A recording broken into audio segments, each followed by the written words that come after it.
Hola, buenas tardes, chiquillos. Hola, profe.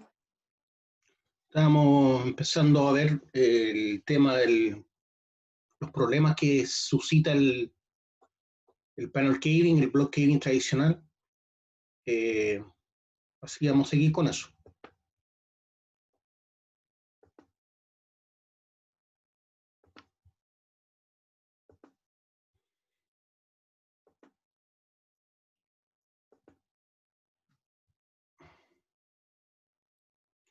¿Ven toda la pantalla? Sí, Gracias. Ya, esas son las principales minas, digamos, de la gran minería, especialmente el cobre, ¿ya? Eh, Actualmente la única que no está funcionando es el indio, que estaba en la cuarta región. Bueno, como todos saben, el proyecto Pascualama, que era un gran proyecto de oro y cobre y plata, está paralizado, ¿ya? Se negó el permiso a explotarlo. No sabemos hasta cuándo, pues si uno puede postular muchas veces a proyectos, pero subsanando, ¿cierto?, los errores que presentaron, seguramente por problemas medioambientales. Si uno subsana las falencias que tiene un proyecto, puede volver a postular. No significa que nunca más se va a hacer la vida, ¿ya? Eso quería decirles para que supieran. Bueno, ahí como les decía, tengo las principales mineras y en las regiones que se encuentran. Si partimos por abajo, vemos que el Teniente viene a ser la mina más grande de cobre al sur de Chile, ¿ya? Y pasa a ser la mina más grande del mundo subterránea, como ya les he dicho en otras oportunidades. Tiene una alta producción de 356.000 toneladas métricas. ¿Ya? Después tenemos los bronce, que es una mina importante también, que está al interior.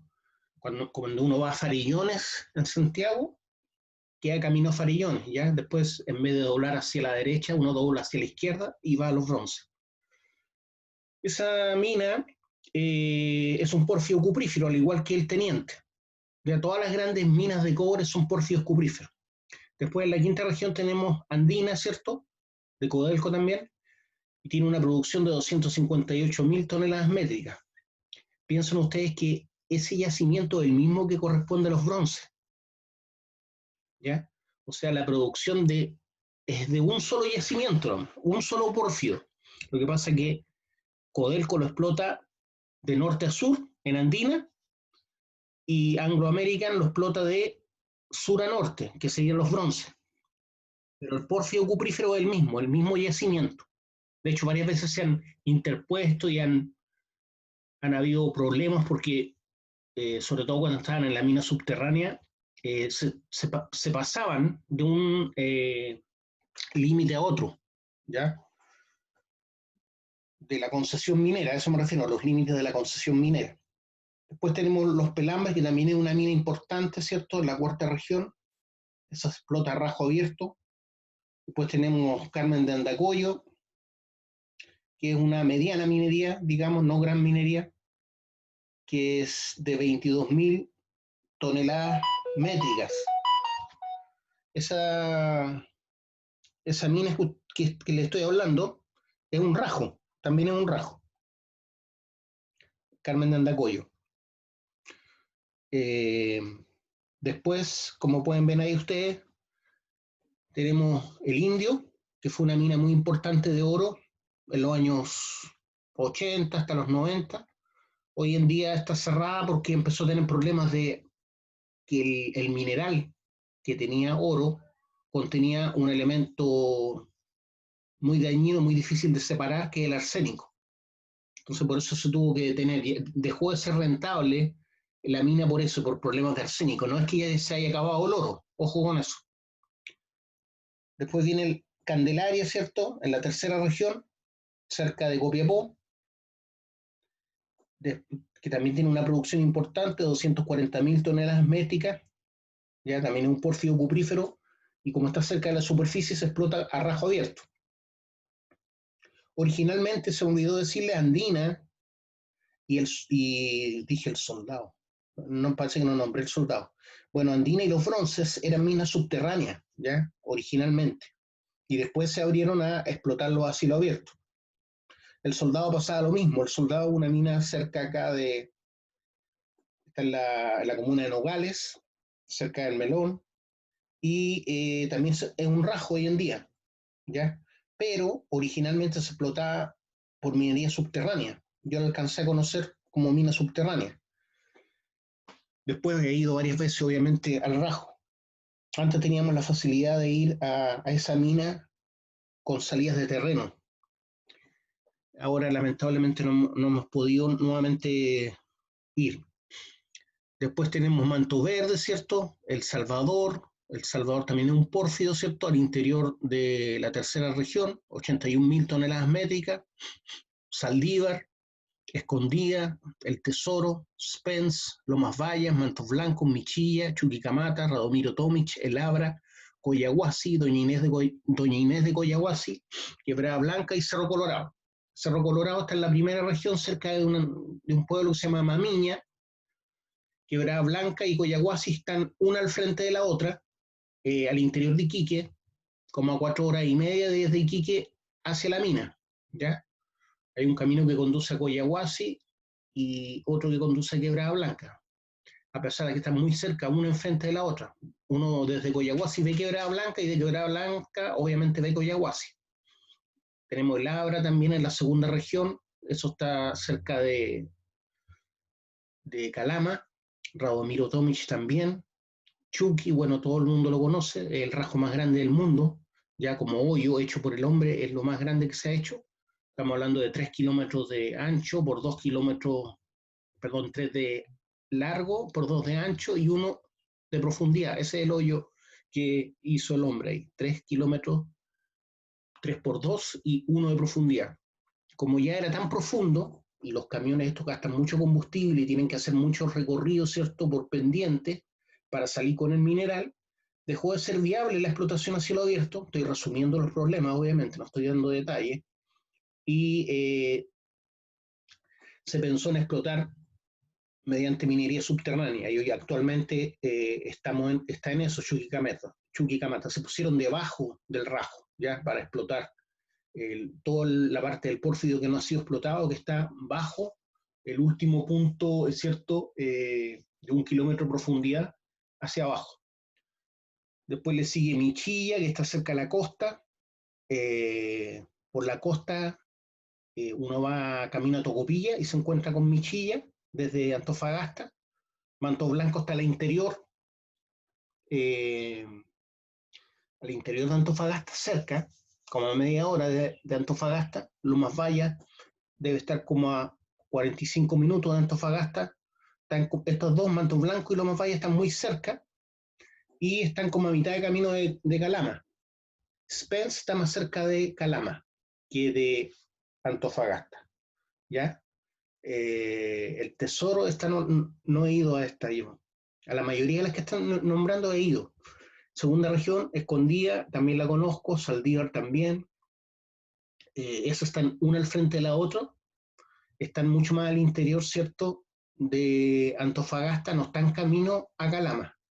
Van por otro camino, que es un camino que parte en La Negra, que es un sector que se llama La Negra, que es la salida sur de Antofagasta, y uno cruza y sigue ese camino hacia Escondida y Saldívar. También son dos rajos y uno está enfrente del otro. Escondida está más hacia el sur y Saldívar está más hacia el norte. Ambos son rajos. Fíjense la diferencia entre Escondida y Saldívar, ¿ya?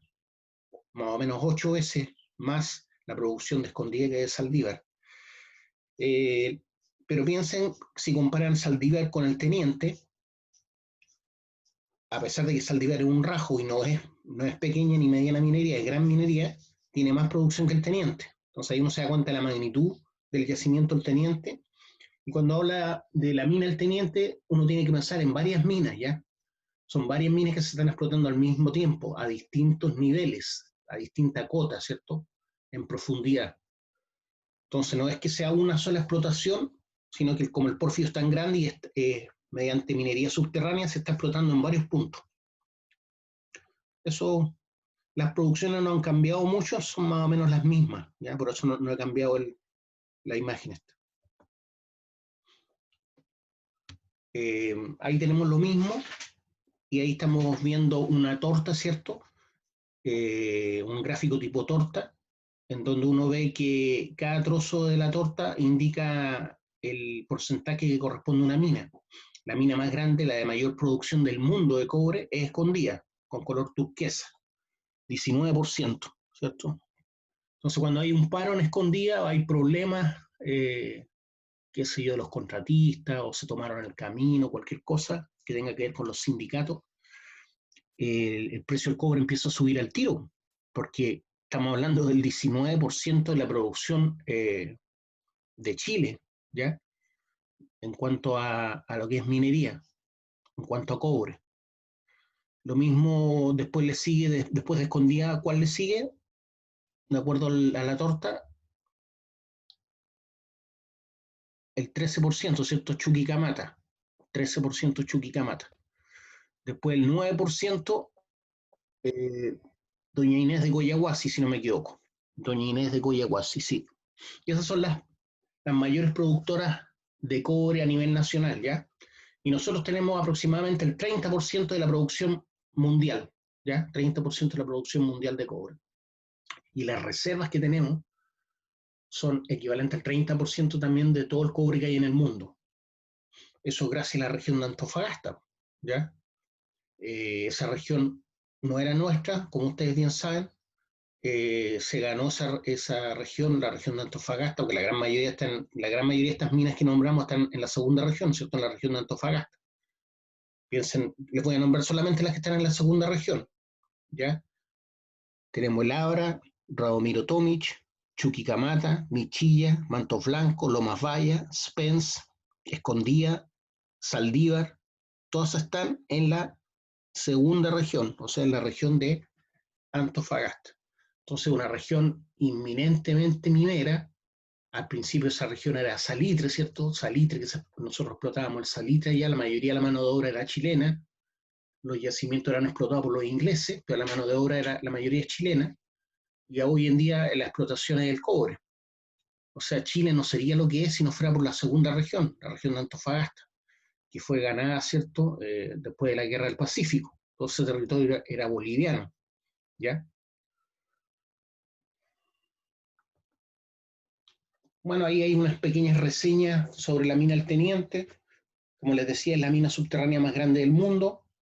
Está ubicada como a 50 kilómetros hacia el este de Rancagua, hacia la cordillera. El yacimiento está ubicado entre los 2.200 y 2.800 metros, más o menos, ¿ya? Hoy en día, con el nuevo nivel mina, estamos pensando de bajo los 2.000 metros hasta los 2.800. Las partes más altas del yacimiento ya fueron explotadas ya. En este momento van en las partes más bajas, o sea, más cercano a los 2.200. Explotada desde la colonia, ¿cierto? Se conoce que los nativos de la región también sacaban cobre de ahí, seguramente era tal el cobre que había que era fácilmente reconocible el cobre nativo, ya el cobre nativo, o sea, el cobre que viene listo, llegar y fundir nomás. ¿Ah? No estoy hablando de que tengo que sacarlo de un óxido o de un sulfuro. Entonces, se empezó a explotar ya de forma industrial a partir del año 1905 por la Copper Brothers Company, ya que era una Braden Company, que era una empresa norteamericana, ya. Braden Copper Company, así se llama.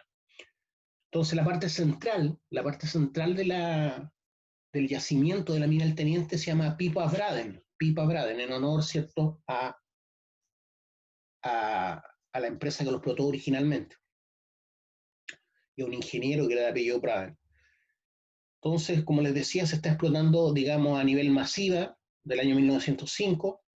Hoy en día cuenta con varios ferrocarriles eléctricos, que son los que están encargados básicamente de sacar el mineral desde el interior de la mina, desde el nivel inferior. Entonces, el mineral cae por gravedad de los niveles más alto, iba cayendo a Teniente 8. Teniente 8 es el nivel principal de acarreo, así se llama, nivel Teniente 8. Entonces, a través de esos ferrocarriles eléctricos salen fuera, ¿cierto? Sale fuera la producción de la mina El Teniente, de las distintas minas que están en explotación. Ese ferrocarril lleva a la planta de tratamiento que está en una zona que se llama Colón. Y también había una planta de tratamiento en Sewell, ¿ya? En Sewell se trataban los sulfuros secundarios y en Colón los sulfuros primarios. Hoy en día casi todo se trata en Colón. Antes se utilizaban estos mismos trenes, pero como los metros, ¿cierto? Piensen en trenes parecidos al metro de Valparaíso, pero entraban a la mina con el personal, ¿ya? Hoy en día ya no se entra a la mina por tren. O sea, podría entrar, pero no se entra a la mina por tren porque se tiene que parar la producción cuando entra la gente y cuando sale.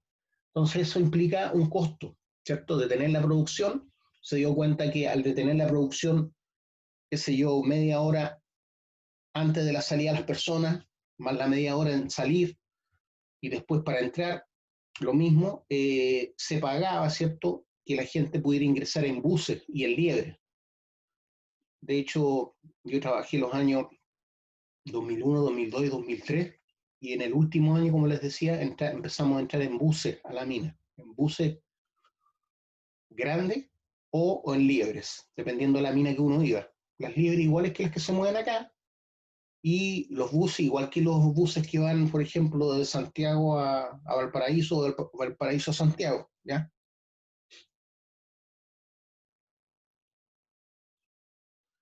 Caletones es la fundición, que trata los sulfuros de cobre. Ahí se funden los sulfuros de cobre, ¿cierto? Concentrados, previamente concentrados en la planta de Colón, y se obtiene, como les decía, cobre blister, ¿ya? Primero ánodos y después cobre blister.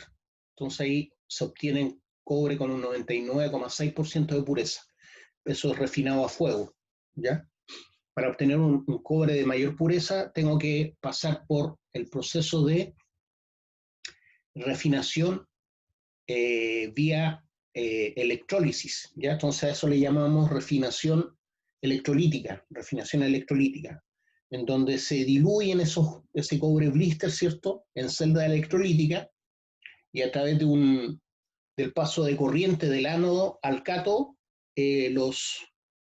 los iones de cobre se electrodepositan en el cátodo y van dejando, ¿cierto?, en la parte inferior una cosa que se llama lodo anódico. Y en el lodo anódico podemos encontrar oro, plata, en general metales preciosos, ¿ya? En muy baja cantidad, pero va dejando, ¿cierto? Va sumando. Ahí hay otra reseña, dice la división del Teniente, como les decía, está a 80 kilómetros al sur de Santiago, eso más o menos en línea recta, ¿cierto? En general la mina está como a 2.400, 2.500 metros sobre el nivel del mar. Ahí estamos poniendo una cota, ¿no es cierto? Dijimos que estaba entre los 2000 y los 2008. Centra sus operaciones en la explotación de la mina subterránea más grande del mundo, ¿cierto? Aquí dice que empezó a ser explotada en el año 1904. Actualmente tiene más de 3.000 kilómetros de galería subterránea, ¿ya? O sea, en túneles, la mina El Teniente, la suma de todas las minas que está en la división El Teniente, que son varias minas, suman más de 3.000 kilómetros de túneles, ¿ya? O sea, una distancia mayor que la que tenemos acá desde Santiago a Tacna. Todo eso por túneles, sumando los túneles. Ahí tú estás sumando, sí, los túneles horizontales y verticales, ¿ya? O sea, son túneles que excavaba el hombre, pero no todos son horizontales. Ahí está lo que era el campamento minero llamado Sewell, que más que campamento era una verdadera ciudad. Actualmente queda un porcentaje de ella, que es patrimonio de la humanidad, ¿cierto? Y se cuida, pero básicamente como una especie de museo al aire libre. Había muchas construcciones, es una foto tomada en invierno, habían construcciones que estaban dirigidas a los gringos, que eran los administradores de la mina, ¿cierto?, que son los que construyeron Sewell hasta antes de la nacionalización del cobre. Después habían lugares de esparcimiento y de vivienda de los ingenieros chilenos. Después del trabajador común y corriente, ¿ya? No profesional. Entonces eran bien clasistas, ¿ya? Estos campamentos, igual que Chuquicamata. Chuquicamata era lo mismo, había mucho clasismo. Entonces yo creo que parte del clasismo, porque nosotros como chilenos, ¿cierto?, somos muy clasistas, y eso nos hace ser quizás racistas también. eh, Ese clasismo de alguna forma fue heredado por el clasismo que esta es mi teoría, por supuesto, ¿ya? Por el clasismo que impusieron de alguna forma los gringos, tanto en el norte, en las salitreras, como en el sur, en las minas de cobre. Es una teoría mía, ¿ya? Cómo ha influido la minería, ¿cierto?, en la sociedad chilena. Ahí tenemos parte de Sewell también, una foto de los años 60 más o menos, una parte importante de Sewell. Como les dije, habían edificios que eran, por ejemplo, para los ingenieros, otros eran para los trabajadores normales, otros eran para los gringos, etc. Hay una foto más completa de todo lo que era Sewell. Esta foto es más o menos como del año 72. Se fijan que hay casas más chicas ahí, hay edificios, hay hartos edificios. Habían casas construidas con este pino oregón que se traía de Estados Unidos, casas donde vivían los supervisores y los ingenieros gringos, casas a todo dar. Lo mejor de lo mejor llegaba a estos lugares, ¿ya? Los estrenos de las películas de Hollywood llegaban primero a Sewell, después a Chuquicamata, El Salvador y después a Santiago. O sea, lo mejor de lo mejor siempre llegaba a estos pueblos mineros que eran administrados por los gringos. Bueno, que las minas eran de los gringos, ¿ya? Entonces, por ejemplo, la primera cancha de bowling, ¿ya?, llegó aquí a Sewell. La primera máquina de rayos X, que en su momento fue un avance tecnológico súper importante en la ciencia de la salud, ¿cierto?, llegó a Sewell, la primera máquina de rayos X. Los mejores médicos llegaban acá, ¿cierto? Los mejores vinos, seguramente, los mejores whisky, qué sé yo. Era, pero no todos tenían, obviamente, los mismos lugares de esparcimiento. Como les decían, habían casinos, por ejemplo, para, como se dice, el perraje, ¿ya? El obrero común y corriente. Después había casinos para los ingenieros chilenos, y después habían casinos, por ejemplo, para los gringos. Y eso se sigue viviendo un poco, ¿eh?, lamentablemente. Yo, por ejemplo, trabajé entre el 2001 y el 2003 en el Teniente, uno notaba esa diferencia, cómo miraban de forma despectiva al trabajador contratista. Si, por ejemplo, había que salir rápido, no dejaban que los contratistas salieran primero, sino primero la gente Codelco.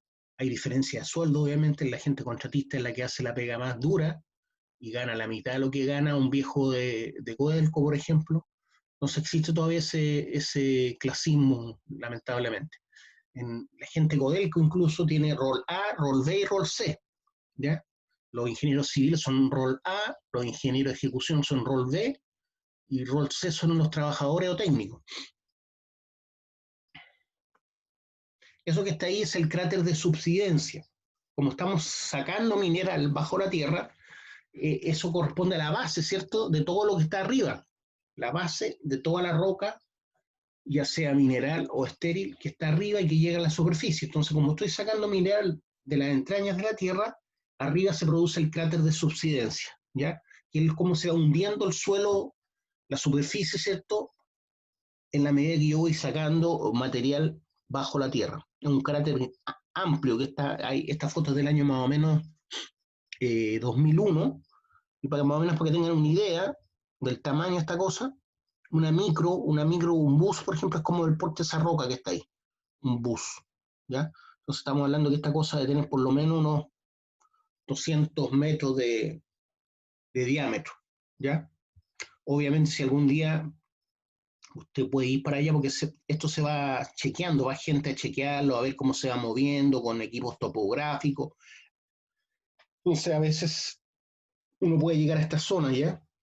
A mí no me tocó ir, pero sé que hay gente que puede ir para allá. Entonces, ustedes nunca se acerquen mucho a esto, porque esto de repente se empieza a hundir, no te avisa, ¿ya? Entonces uno por lo menos tiene que estar a unos 10 metros de distancia del borde, por lo menos.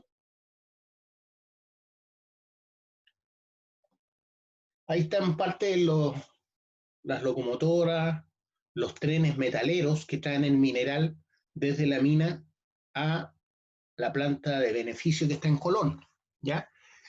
Ahí ustedes ven varias líneas férreas, ¿cierto? Una, dos, tres, y aquí siguen para acá, hacia la derecha. Son varias. Entonces ahí uno ve la magnitud de la explotación esta de la división al teniente. Ahí vemos características de ambos métodos de explotación por hundimiento. Como les decía, el block caving nace como un método de explotación masivo, pero manual, ¿ya? En roca secundaria, que es una roca menos competente, o sea, más fácil de quebrar, más fácil de hundir, ¿ya? Entonces, el block caving empezó a operar en roca secundaria, en la parte más alta del yacimiento, la que está más cerca de la superficie. Entonces dice que es un método de explotación masivo en el cual un bloque mineral, en algunos casos representando el área basal del cuerpo mineralizado, se corta en su base, ¿cierto? Ya sabemos, a través de los tiros de producción, y luego a partir de la extracción se produce la propagación del hundimiento. Entonces, a la medida que yo voy extrayendo, se empieza a propagar el hundimiento. El panel caving es una adecuación del método de explotación por hundimiento por bloques, pero en roca primaria. Como la roca primaria tiene distintas características geomecánicas, es mucho más competente, más difícil de quebrar y por lo tanto más difícil de hundir, se tuvo que ampliar el radio hidráulico, hubo que entrar con equipos pesados, por lo tanto se ampliaron las labores, los túneles, para poder meter LHD, jumbo, y ahí nace el panel caving.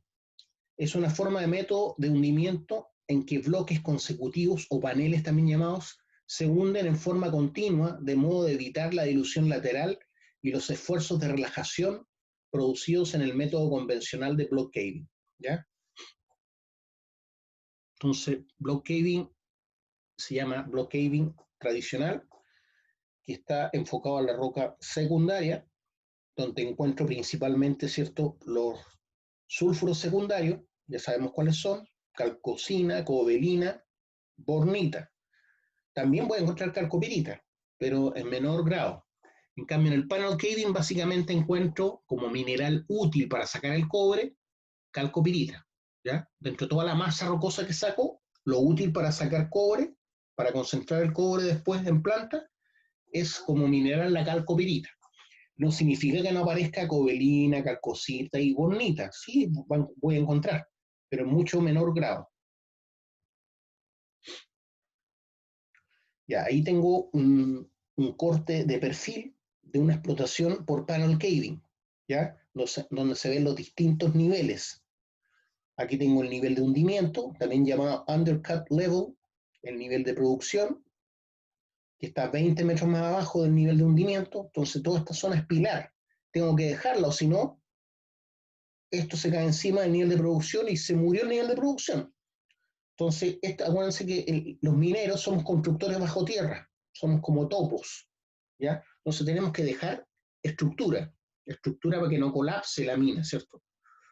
Cuando hablamos de mina, no hablamos de toda la infraestructura que hace el hombre para la explotación de un yacimiento. Eso es la mina, la infraestructura que hace el hombre para la explotación de un yacimiento. Pero el yacimiento es lo que nos da la naturaleza, ¿cierto?, para obtener algún metal que nosotros necesitemos, qué sé yo, el hierro, el cobre, el oro. Aquí vemos todo el sistema, cómo funciona. Aquí vemos que se hace una chimenea slot, que ya hemos conversado de lo que es eso. Después se hacen tiros alrededor de la chimenea slot para generar la zanja.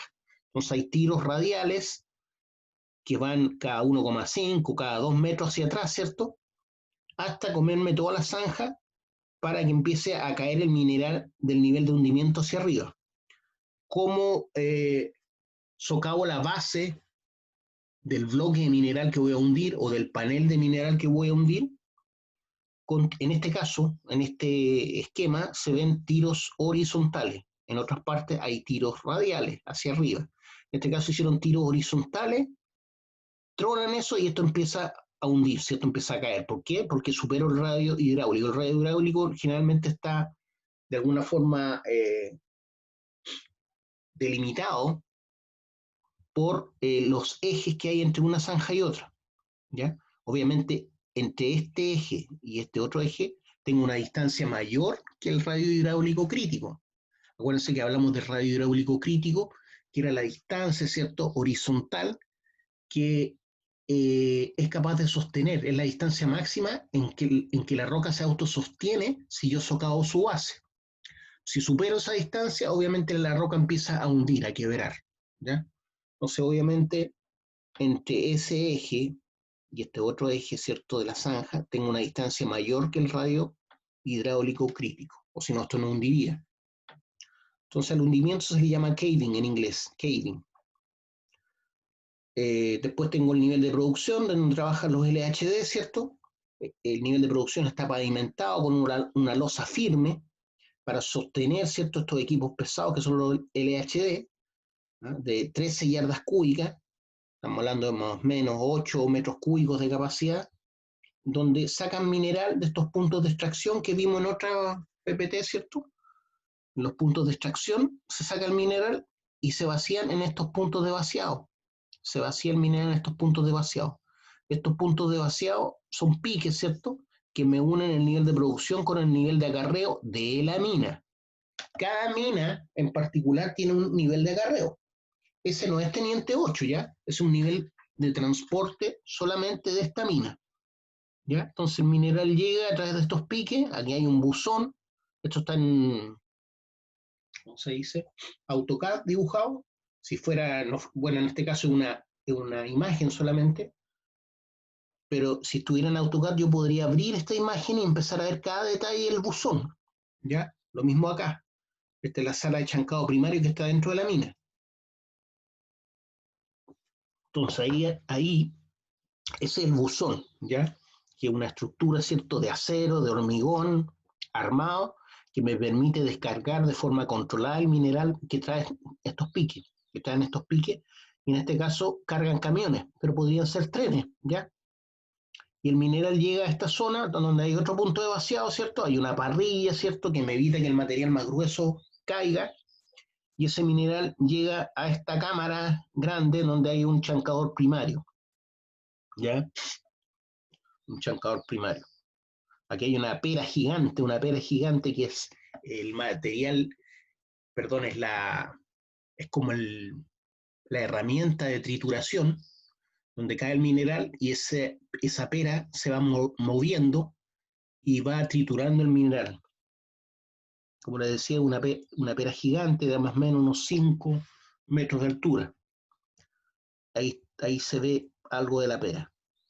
Y el mineral va cayendo triturado, ¿cierto?, por el chancador primario y después sale por correas transportadoras. Pero en el caso del teniente, este mineral baja por otros piques y llega a Teniente 8, a Teniente 8. Están los ferrocarriles esos que les mostré, de 100 toneladas cada carro, 100 toneladas cada carro.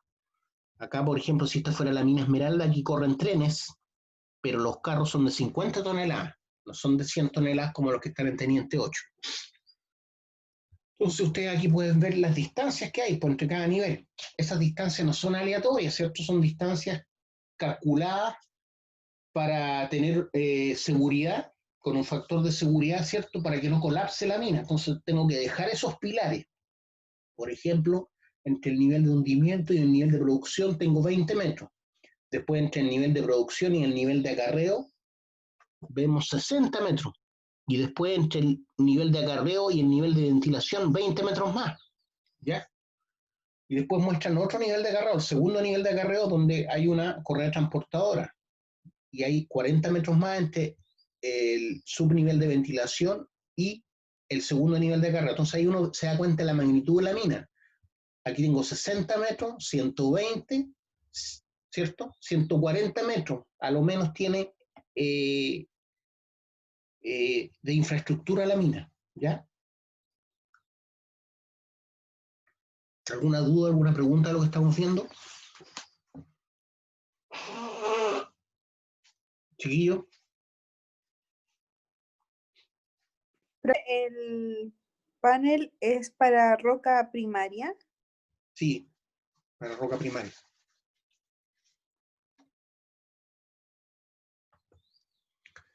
Características del método. Utilizado por las minas subterráneas más grandes del mundo, o sea, pórfidos cupríferos. Tienen una alta producción, entre 5.000 y 45.000 toneladas al día. El menor costo de producción. Entonces, cuando hablamos de toneladas métricas, cuando veíamos las toneladas métricas que tenían las minas, se refiere a toneladas al día, ¿ya? El menor costo de producción por tonelada. El menor costo de producción por tonelada, como estoy explotando de tantos puntos distintos y la producción es elevada, hay un menor costo de producción por tonelada. Excelente productividad por persona y equipo. Se puede automatizar. El yacimiento se puede, digamos, la mina se puede automatizar, ¿ya? Posee un bajo grado de selectividad. Es una desventaja, ¿cierto? ¿Qué significa bajo grado de selectividad? ¿Alguien sabe? ¿Qué me puede decir? ¿Qué significa que la mina tenga, se podría decir que es poco selectiva el método de explotación? Porque se extrae de cualquier mineral.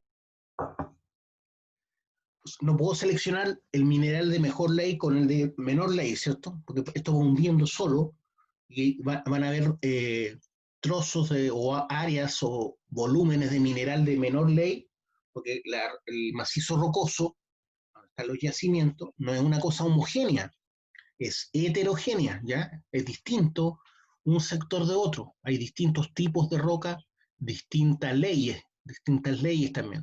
Entonces uno tiene que programar cuánto sacar de una parte de la mina y de otra, por ejemplo en un rajo.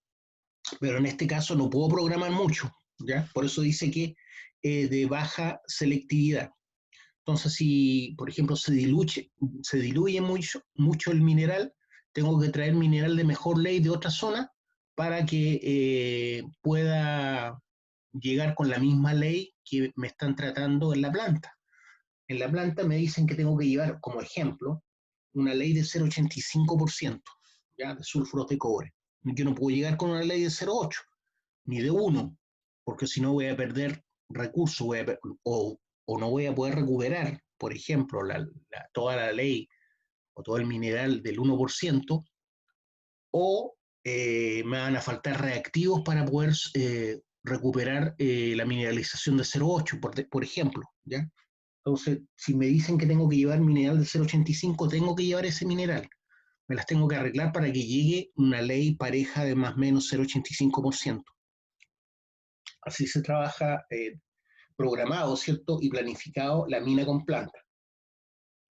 Se requiere de una fuerza de trabajo con conocimiento de las labores subterráneas. ¿Es una ventaja o desventaja, creen ustedes?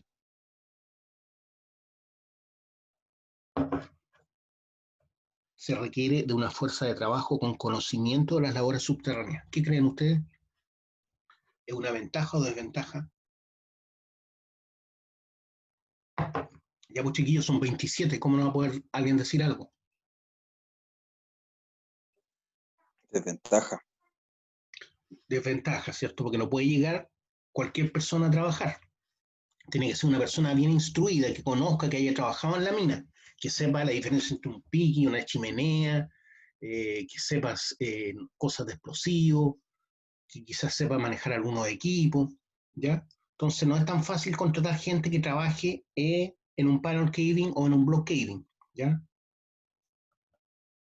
Ahí hay una imagen que es conocida, es antigua, pero no por eso deja de ser muy clara de cómo es el block caving tradicional.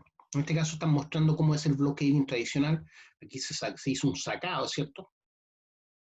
Para que yo vea cómo funcionan los embudos. Entonces tienen que haber tantos embudos que me cubran el área basal del bloque que estoy hundiendo.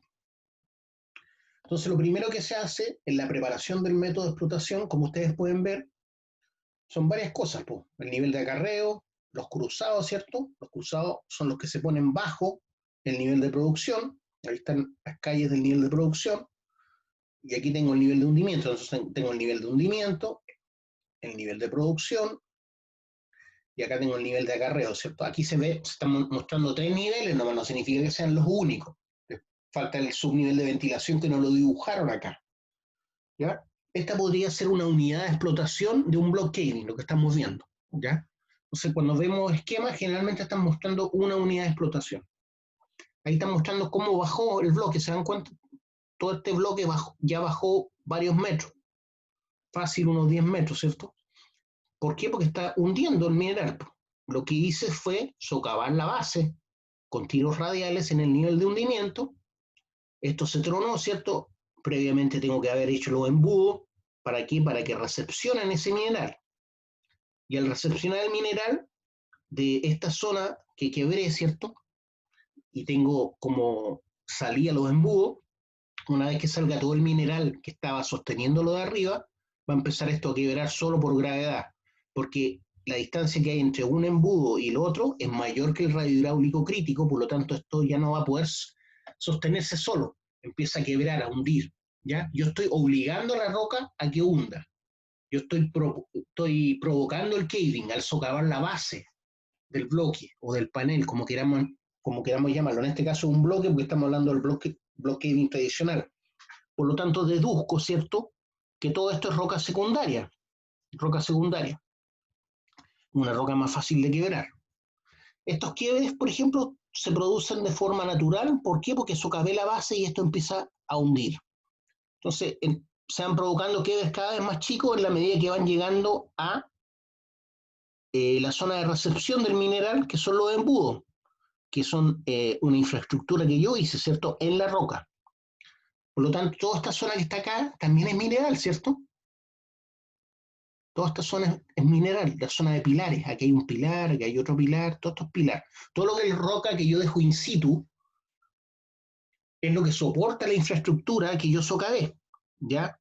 El nivel de hundimiento, bueno, el nivel de hundimiento desaparece, ¿cierto? Al principio tengo el nivel de hundimiento para hacer, tengo estos túneles con perno y malla para que se metan los jumbo o por ejemplo personas con jack leg para hacer estos tiros, pero después que esto se quiebra, se trona todo esto desaparece, todas estas calles desaparecen y parte de la infraestructura anterior empieza a caer por acá. Van a venir pernos, mallas, que tengo que hacer a un lado, porque esos pernos y mallas me provocan problemas en el chancador primario, ¿ya? Porque el metal se comporta como un chicle, la roca se quiebra, ¿cierto? Porque no es flexible, pero el acero es más flexible. Entonces me trancan se producen paradas en el chancador primario y eso significa parar la producción y meter viejos para que saquen los fierros, con todos los riesgos que eso significa. Entonces, siempre tengo que estar atento y los viejos que están sacando el mineral del nivel de producción, ¿ya? Y es, por ejemplo, los jumbos que entran a los puntos de extracción, los viejos tienen que estar atentos de los fierros que vienen por el pique, ¿ya? Desde la zanja. Entonces tienen que sacarlo antes de tirarlo por el punto de vaciado. Entonces para el equipo el viejo y saca los pernos doblados, los trozos de malla, todo eso se tiene que sacar. Ya esa es parte de la pega de los viejos que trabajan en las palas, los LHD. ¿Me van siguiendo? Sí. Gracias. Ya, entonces, embudos que me unen el nivel de hundimiento con el nivel de producción.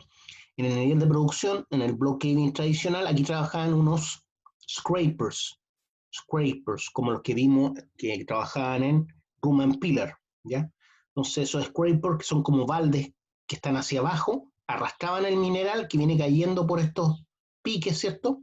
Y me lo llevaban a este pique que une el nivel de producción con el nivel de acarreo. Entonces por aquí se movían los scrapers, ¿ya? De este túnel sigue para allá, ¿cierto? Y tiene varios piques que entonces esta calle, que es un drift de producción, así le llaman los viejos, drift de producción, eh, recibe todo el mineral que viene de estos puntos, ¿cierto? De estos embudos. Entonces, a través de un scraper, con un winch, ¿cierto? Parecido a los que levantan y suben los ascensores, con un motor eléctrico cototubo, ahí había un viejo operando el scraper y iba arrastrando el mineral con el scraper, ¿cierto? Hasta estos piques, hasta estos piques. Y este mineral llegaba finalmente a unos embudos acá, perdón, embudos, llegaba a unos buzones que me permitían cargar, ¿cierto? Trenes. Hoy en día ya no existen minas de roca secundaria en la mina del Teniente. Yo, gracias a Dios, pude conocer una porque me hice la práctica en el año 96, si no me equivoco, y alcancé a conocer la explotación en roca secundaria, por eso les puedo hablar esto. Yo estuve ahí en mi primera práctica, estuve en la mina Teniente Cinco Pilares. Ahora todo eso está hundido ya, pues ya no existe. Hoy en día existen solamente la explotación en roca primaria. Aquí nuevamente aparecen características del block caving: cuerpos masivos con una proyección en planta suficientemente amplia, ¿cierto?, para inducir el hundimiento, ¿cierto? Tienen que ser cuerpos masivos para poder superar el radio hidráulico crítico. Eso es lo que está diciendo. Cuerpos masivos con una proyección en planta, o sea, de base, suficiente para inducir el hundimiento de la roca. La roca mineralizada a hundir debe ser medianamente competente. Ahí te dan una característica de acuerdo a las clasificaciones geomecánicas, del tipo 3A a 4A. Todavía, nosotros no vemos todavía eso, así que no lo puedo explicar, pero lo que te indica es la competencia de la roca, ya cuán competente es. La roca estéril de techo debe ser hundible, obviamente, ¿cierto? La roca de caja puede ser competente, como en el caso de las pipas diamantíferas. Se induce el hundimiento de la roca a través del corte basal, de 4 a 12 metros. ¿Ya? Esos 4 a 12 metros tienen que ver con el radio hidráulico. El hundimiento se propaga en la medida que la roca es extraída, ¿ya? Del hundimiento utilizando la infraestructura de producción.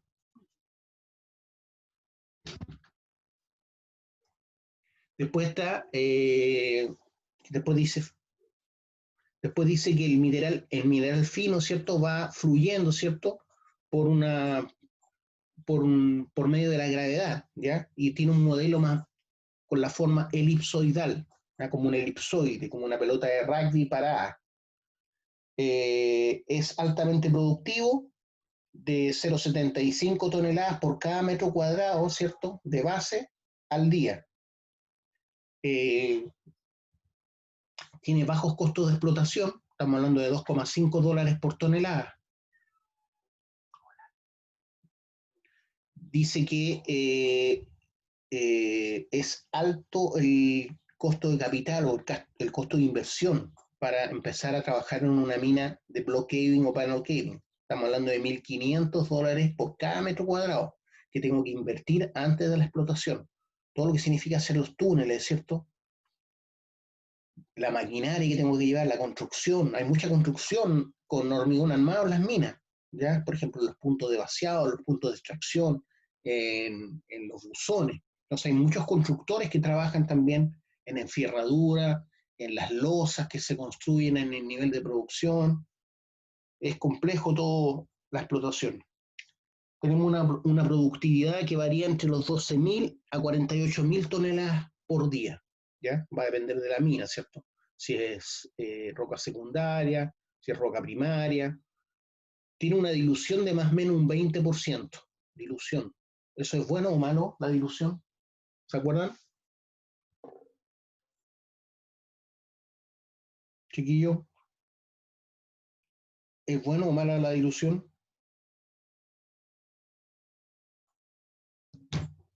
¿27 alumnos?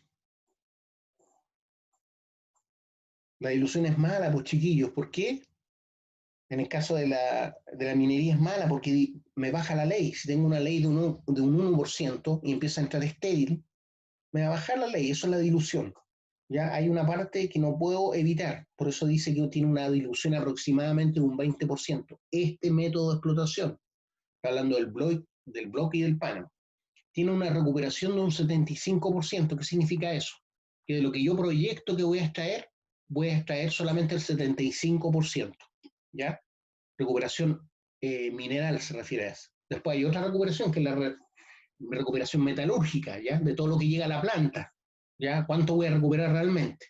Si tengo una ley del 1%, se supone que por cada tonelada del 1%, ¿cierto?, voy a obtener 10 kilos de cobre, ¿ya? Fino. pero nunca lo voy a obtener los 10 kilos de cobre fino. ¿Por qué? Porque nunca la recuperación metalúrgica tampoco es del 100%, ¿ya? Hay parte que se va a ir, por ejemplo, por el relave.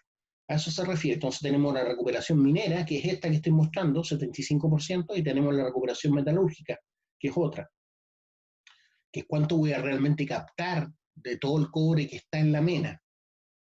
Y también te habla que tiene un costo, ¿cierto?, de más o menos 2,1 a 5 dólares la tonelada.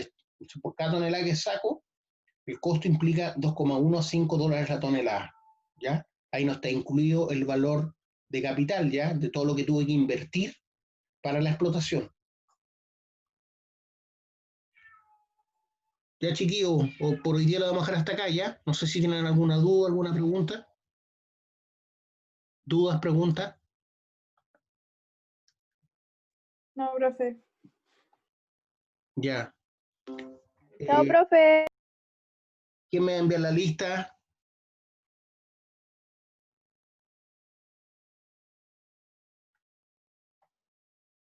Ya voy a sacar yo un pantallazo. Chao, nos vemos. Chao, profe.